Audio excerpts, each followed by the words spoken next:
तो एवरीवन, आज का टॉपिक है ब्लड। ब्लड एक तरल संयोजी ऊतक होता है जो शरीर के बाहर का लगभग 8% होता है। एक स्वस्थ 70 किलोग्राम के मनुष्य में लगभग 6 लीटर तक रक्त उपस्थित हो सकता है। रक्त हल्के पीले रंग का प्लाज्मा और अनेक कणिकाओं युक्त होता है। सामान्य अवस्था में प्लाज्मा रक्त का 55% भाग एवं कणिकाएं 45% भाग होती हैं। रक्त में पाई जाने वाली कणिकाएं हैं आरबीसी, डब्ल्यूबीसी और प्लेटलेट्स। और प्लाज्मा में जल जो कि 95% भाग तक बनाता है। कार्बनिक पदार्थ एवं अकार्बनिक पदार्थ पाए जा सकते हैं। प्लाज्मा रक्त का लगभग 55% भाग बनाता है। यह हल्के पीले रंग का पदार्थ होता है जिसमें 91% तक जल पाया जाता है और शेष 9% भाग ठोस उपस्थित होता है। ठोस पदार्थों में प्लाज्मा प्रोटीन प्रमुख होता है जिनमें एल्ब्यूमिन, ग्लोब्यूलिन तथा फाइब्रिनोजन प्रमुख है। प्लाज्मा के कुल प्रोटीन भाग का आधे से अधिक भाग एल्ब्यूमिन होता है। अमोनियम सल्फेट द्वारा ग्लोब्यूलिन भाग के हाल्फ सैचुरेशन से फाइब्रिनोजन उत्पन्न होता है। यह प्लाज्मा प्रोटीन का 5% भाग तक बनाता है। फाइब्रिनोजन एंजाइम थ्रोम्बिन की उपस्थिति में फाइब्रिन में परिवर्तित हो जाता है। 1 ग्राम प्लाज्मा एल्ब्यूमिन लगभग 20 मिलीलीटर जल रक्त में रखने के लिए उत्तरदायी होता है। जब मनुष्य में हीमोग्लोबिन की मात्रा में कमी हो जाती है तब रक्त की ऑक्सीजन परिवहन क्षमता घट जाती है। सामान्यतः स्वस्थ मनुष्य यानी पुरुष में हीमोग्लोबिन की मात्रा 15.9 ग्राम प्रति 100 मिलीलीटर रक्त होती है, जबकि महिलाओं में हीमोग्लोबिन की मात्रा 12 ग्राम प्रति 100 मिलीलीटर रक्त पाई जाती है।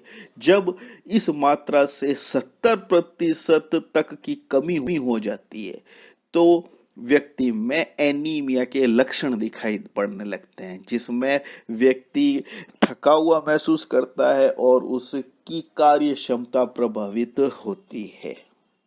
लाल रुधिर कणिकाएं या आरबीसी बाइकॉन्केव होती है। मैमल्स के अतिरिक्त सभी कशेरुकियों में आरबीसी केंद्रक युक्त होती है। मनुष्य में आरबीसी का व्यास सामान्य अवस्था में 7.6 माइक्रोन तथा मोटाई लगभग 2.2 माइक्रोन होती है।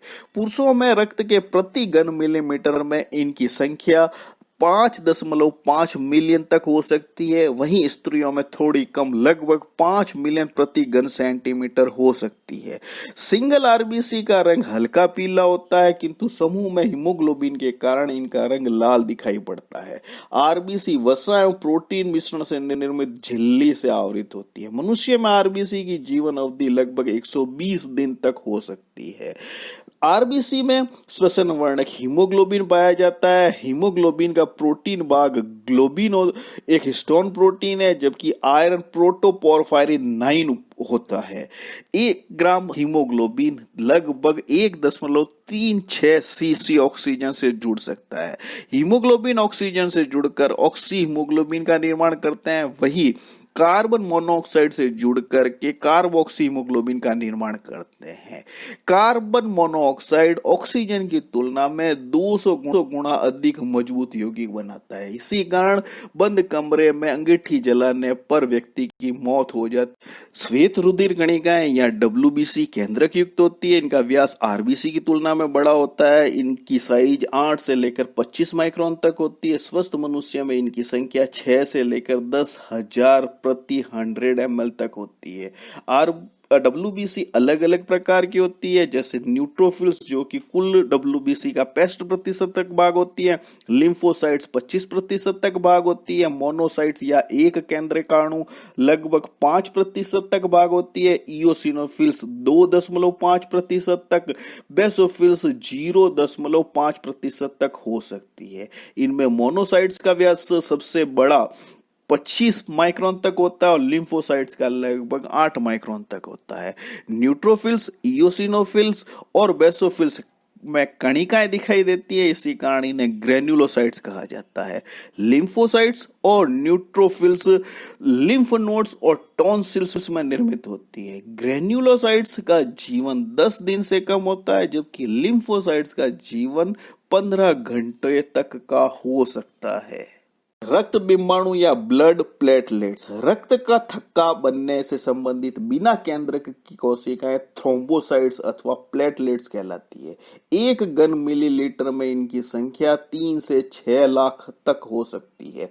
रक्त का थक्का जमने के लिए इनमें प्रोथ्रोम्बिन को थ्रोम्बिन में परिवर्तित करने वाले कारक उपस्थित होते हैं। रक्त के प्रमुख कार्य है, यह ऑक्सीजन और कार्बन डाइऑक्साइड का फेफड़ों से उत्तकों और उत्तकों से फेफड़ों में परिवहन में योगदान देता है। रक्त अपशिष्ट पदार्थों जैसे यूरिया, यूरिक अम्ल, अमोनिया आदि को किडनी और आहार नाल में निष्कासन के लिए पहुंचाता है। रक्त प्लाज्मा में उपस्थित प्रोटीन तथा विभिन्न खनिज आयंस के ऑस्मोटिक बैलेंस, पीएच संतुलन और बफर क्षमता को नियमित करता है। रक्त शारीरिक तापमान के नियमन में योगदान देता है। रक्त एंटीबॉडीज और ल्यूकोसाइट्स की सहायता से बाह्य हानिकारक पदार्थों से शरीर की रक्षा करता है। रक्त के प्लाज्मा में उपस्थित विभिन्न कारक ब्लड क्लोटिंग में योगदान देते हैं। रक्त हार्मोनों, विटामिन तथा खनिजों के शरीर के विभिन्न भागों में वितरण का कार्य भी करता है।